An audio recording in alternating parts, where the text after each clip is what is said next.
Hey y'all, it's Trevor, your Pride Fairy, and this is Discovering Gay History.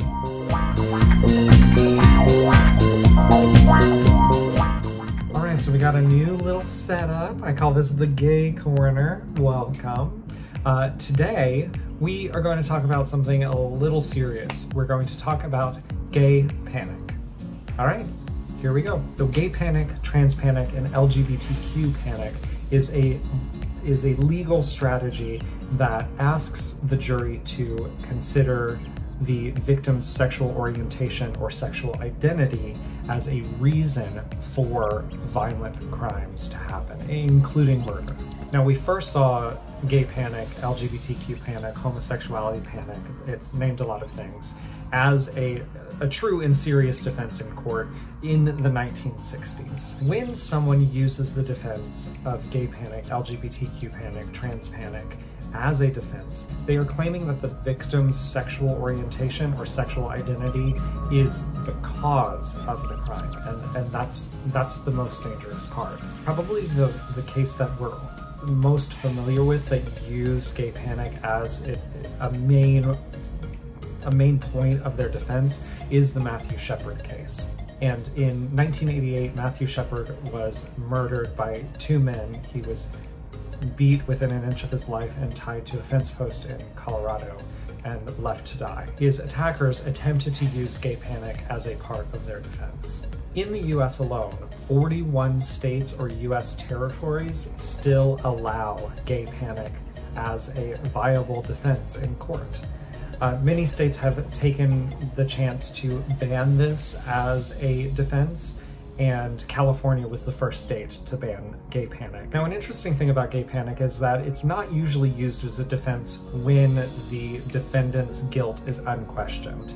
It's more used to lessen the sentencing or use homophobia or transphobia to sort of lessen the blow of the crime, to give an excuse as to why the crime was committed. There's been pretty widespread protest that gay panic should not be a viable defense in court.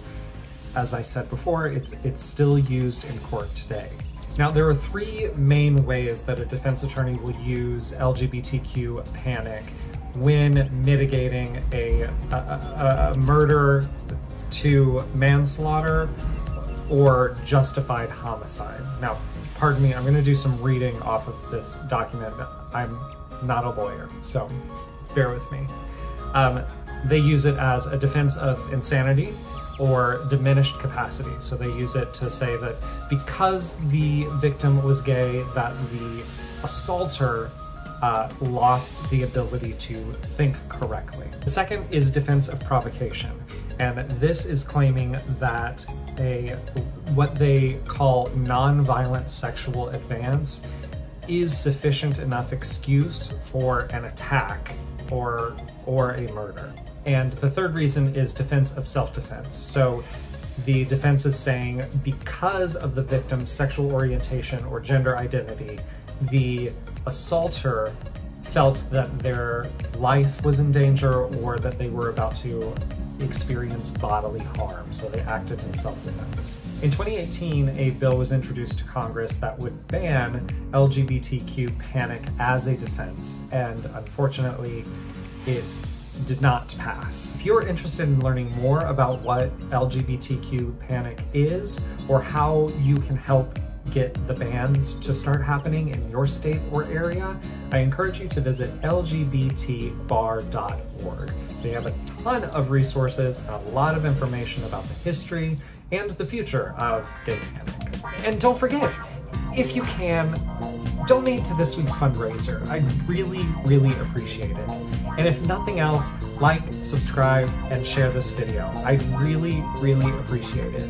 We'll see you tomorrow on Discovering Gay History.